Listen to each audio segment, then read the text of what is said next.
Hey people, Jay here, and today I'm going to ask you one question. When was the last time a game really had you enthralled to its gameplay, characters, and world? In modern gaming, we seem to be disappointed on a regular basis. Buggy and broken launches, being monetized to hell, missing features, or just told straight up lies. I at least find it really hard to get hyped for any new game release. But you guys click the video, you know where this is leading. I mean, you're an astute, smart viewer. Hell, I'd say you're pretty cute too. Oh, don't deny it. You know you are. Stop it. We have to keep the video going.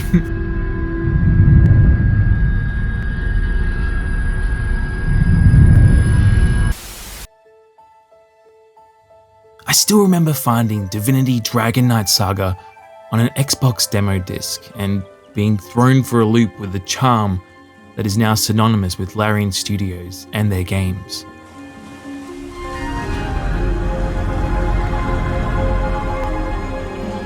I always believed the Divinity Original Sin games were the closest thing we get to a D&D experience in video games. And for years that seemed to be the case. And then Wizards of the Coast said, "If you ask it of me, I will give you the One Ring. In place of a Dark Lord, you would have a queen! Not dark, but beautiful and terrible as the dawn! Treacherous as the sea! Stronger than the foundations of the earth!" And after 3 long years of early access, an angel descended from the heavens with a gift. Baldur's Gate 3. Taking our lives and the gaming world by storm, receiving every award under the sun, and setting a new benchmark so high that other game developers had to weigh in with, "This is not a new baseline for RPGs. This is an anomaly."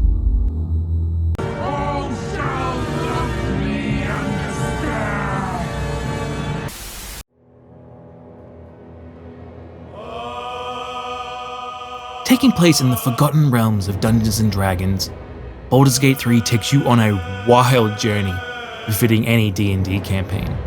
You awaken aboard a Mind Flayer ship crashing in the Nine Hells. And if that isn't the most metal way of starting a game, I don't know what is. I, like everyone else apparently, spent an ungodly amount of time in the character creator. Picking your race, class, and creating your own personal idol or haunting monstrosity. Oh, finally, that took a while, but I think I'm finally ready to start the game. You need a guardian. Oh, Christ. He got two! He got two! Get him! And this is helped in no small part by this God's blessing of a soundtrack bestowed to us from up above. This didn't need to hit as hard as it does. You and I are everywhere. The night is young. We're going down, down, down by the river. Down, down, down by. Right away, new and returning players can expect the original Sin style we've come to know, but with a big difference: the cinematic dialogue system. Now, I was surprised by this welcome change, considering the storytelling nature of D&D. Abomination. This is your end. And me being conditioned by this games industry thought, oh, it'll just be for the big story moments or important interact. Nope! Larian whipped out their every single NPC, from the biggest of bads to lowly street beggar, has voiced and mocapped acting. This, in my experience, is unheard of in CRPGs, and is even rare among modern AAA RPGs. Obviously, some interactions are one line, but the fact they didn't just resort to a text bubble or repeating a single word shows the insane amount of time and effort that went into this game's development. I can't tell you how refreshing it is to not see the BioWare 4-choice dialogue wheel.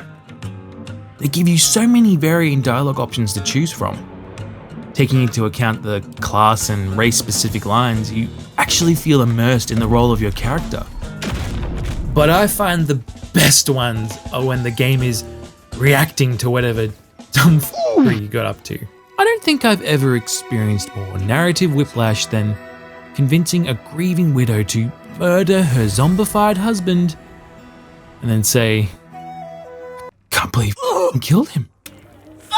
Gaslight, gatekeep, girl boss. The dialogue system isn't free of confusing options.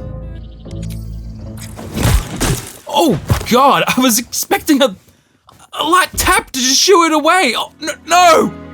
Halsin, I'm sorry! Baldur's Gate respects you enough to give you choice, but demands you live with the consequences.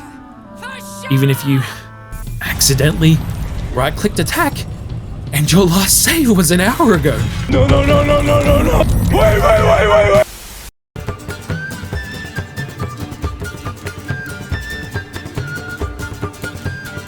Whether it's walking into a hostile area or pissing someone off failing a dialogue check, inevitably you'll find yourself at the mercy of the dice. Combat is turn-based and basically a streamlined version of the tabletop game. But here the dice rolls are automatic and everything is calculated in real time. If you're familiar with Larian's previous games, I think the main difference is the action system instead of the multiple resource points. But I don't see this as a hindrance. It makes the choices all the more strategic, as you mainly only have the action and bonus actions to use. Whether it be weapons, spells, items, or gravity, the options feel limitless. Having such an open-ended system, no two battles will play out the same. In multiplayer, I had a grueling battle fighting off 3 bosses and their minions all at the same time. But in single player, I surrounded them with explosive barrels and nuked them out of this plane of existence. Village to the east. It's abandoned. Hell, even the developers are discovering things about their own game the same time as the fans. Plotting crazy things. So I wasn't expecting to see Owlbear jumping off buildings as like a key strat to beating some bosses, but I love that. Okay, that right there is another gift descended from the heavens. Praise the owlbear! Praise the explosive barrel!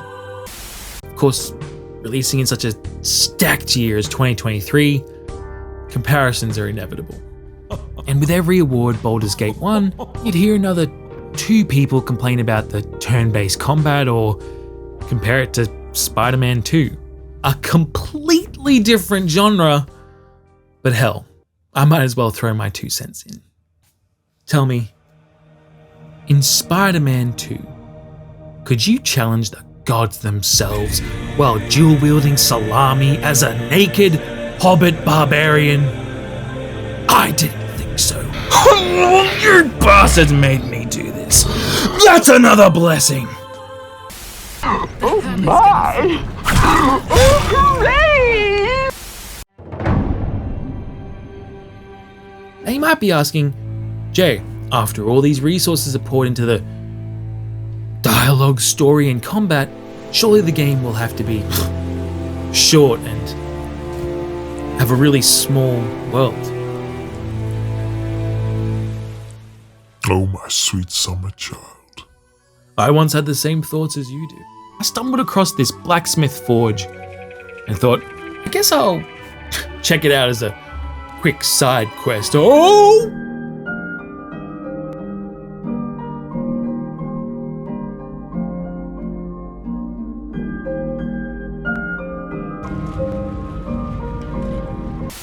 I was obviously pretty familiar with the first area given the time in early access, but even then I was still amazed by the detail they were able to craft into these huge areas. Putting aside all the loot and containers, I'm still finding hidden paths and secrets I missed in my first playthrough. Oh, what? Oh, I'm stuck.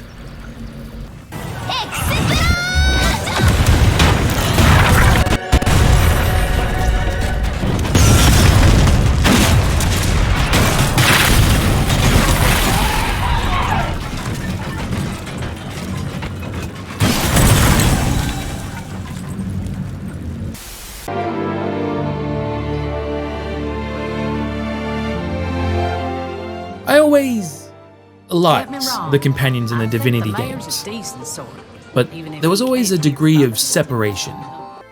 It can be hard to connect to a tiny person you're looking down on from above. But here they managed to flesh out so many amazing characters. The addition of fully mo-capped acting lets you connect to them on a whole other level. And there's like 10 of them! Astarion with his devilish charm, who I always manage to disappoint. Of course! What fun! I'm going to fucking kill you. Oh, stop it. The angst incarnate Shadowheart. Sulfur, decay, and a thin whiff of something unexpectedly fragrant.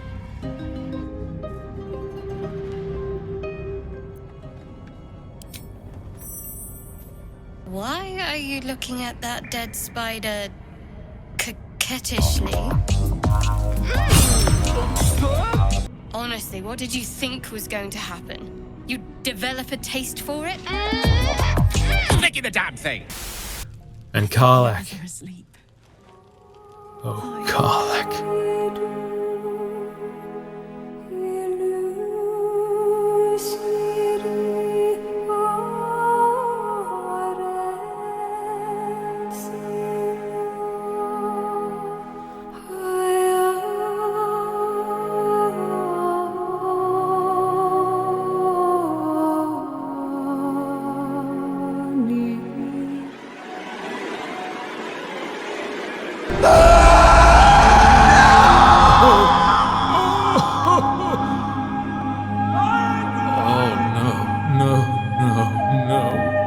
Seeing that thumbnail felt awful.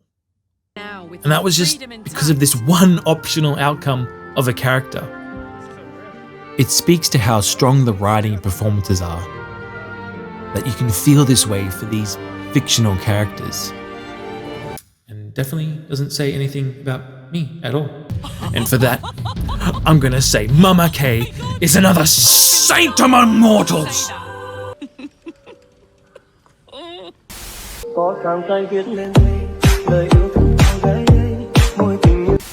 But anyway, back to what we're all here for. More Karlach. You know what? I actually want to see what people on the internet are saying about her.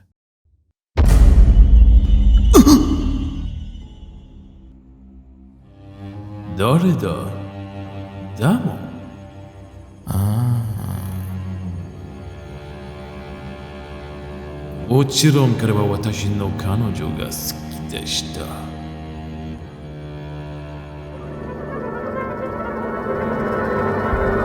God, it's people pushing this narrative. People like this Samantha Bayard is car blah blah blah blah, whatever the hell your name is. I have one message for you. I hope your precious Damon can swim, 'cause I'm sinking this ship! Shouldn't have made me your enemy.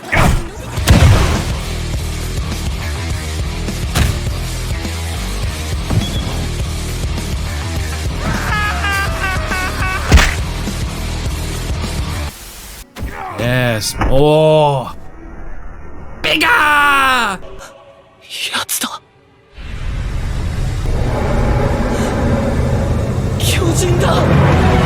Yes!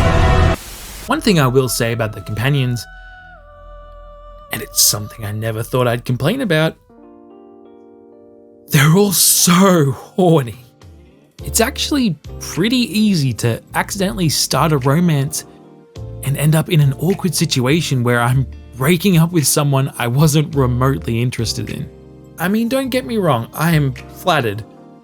But when it comes to interactions like this... Thought you would show me the respect of telling me first, but no matter. You can tell me now.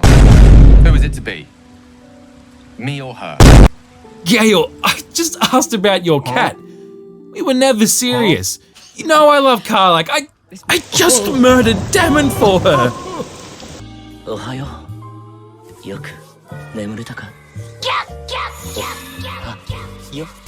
But moving on from romance, this is probably the most fun I've had with a group of characters since Dragon Age Origins.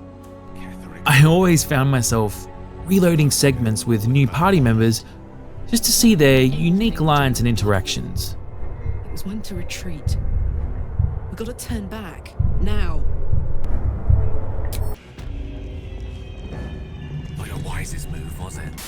Also, I love they gave us the option to respec the origin characters. It gives you complete freedom whether you started with the same class as them or just wanted to try something different. But the fact that they have lines for these class changes really surprises me, and it's something a vast majority of players would never see.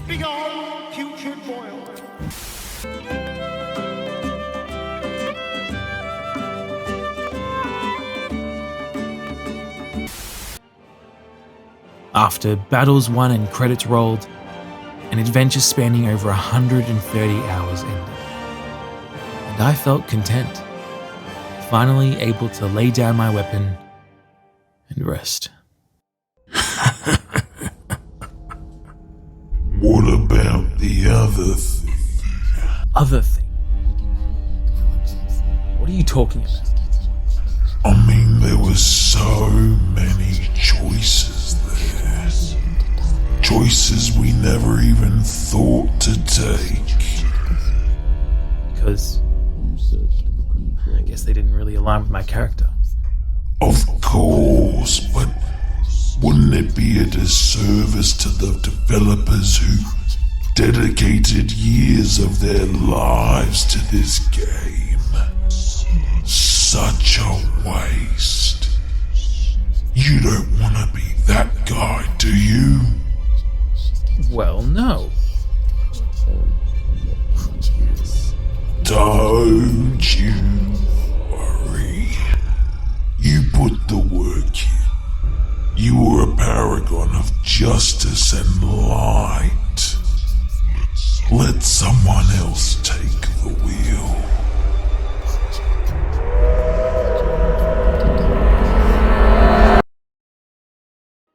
No one ever suspects Brandy Ginger Snap.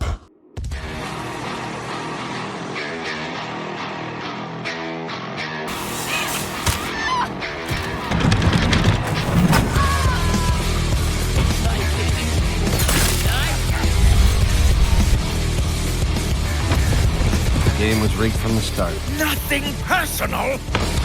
I'm sorry. Good luck, soldier. The rate you're going, you're gonna need it.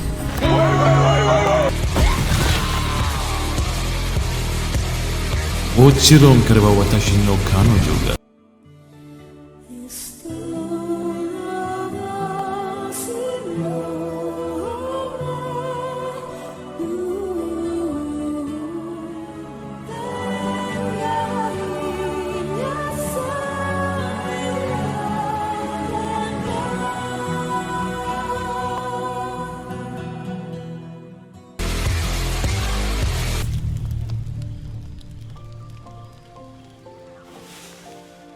I don't think I've experienced such an optional game-altering thing since the Malkavian mania from Vampire the Masquerade Bloodlines. The Dark Urge was such a surprise release that when I finished my main playthrough, I was immediately jumping back in to play them in my evil campaign. One thing I will say is do not play as a Dark Urge in someone else's game. Because they're technically an origin character, they will be stuck with them and will blame you forever.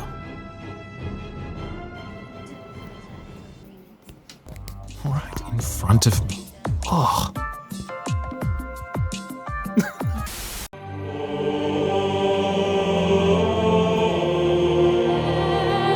I spent over 30 hours in Act 1 alone.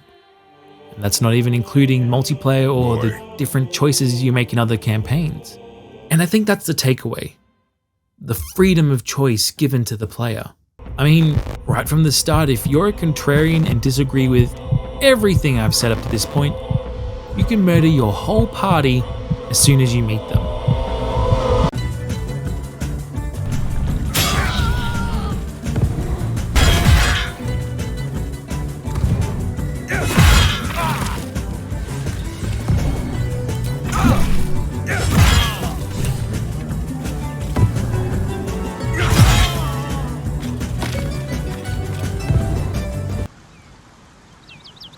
I will never make that choice.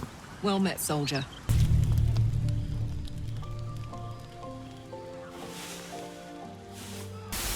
Cutting off entire storylines and characters with the click of a button is something not many devs would let you do.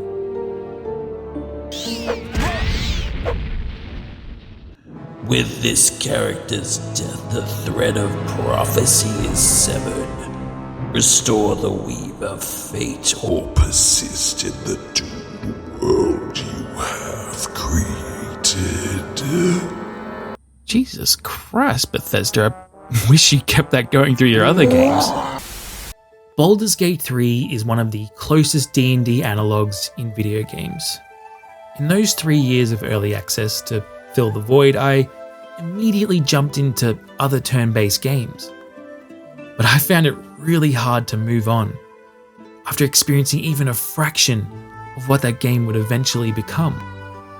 Even months after release, they're still adding new features, endings, and difficulties. Of course, there are still bugs, and I have my own qualms in some areas. He really captured you. Beautiful. If I had to give criticism, I wish Act 2 had another area besides the Shadowlands.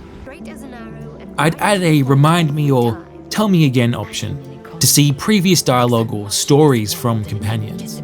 Because after 100 hours, you've probably exhausted most of the dialogue, and when you go up to a treasured companion or loving partner, all you can really say is, hey, can you f*** off? For me, this has been one of the greatest experiences in gaming in recent years. A crowning achievement in gaming and for Larian Studios, who a few years ago were crowdfunding their projects. I think this has fundamentally connected them to their fans and community. They released this magnum opus, and other people feel the need to chime in and declare it as an anomaly.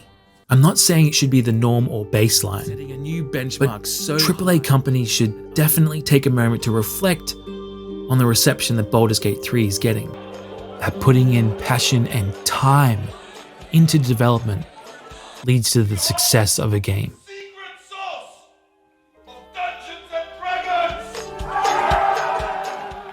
Thanks for sticking around, guys. I'm Jay, son of Lane, and if you enjoyed the video, please like and subscribe to help me create more.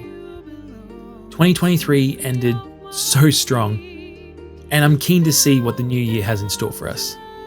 Now, you'll have to excuse me as I go back to playing this God's blessed game. Praise the Absolute! Praise Larian! And praise Karlach!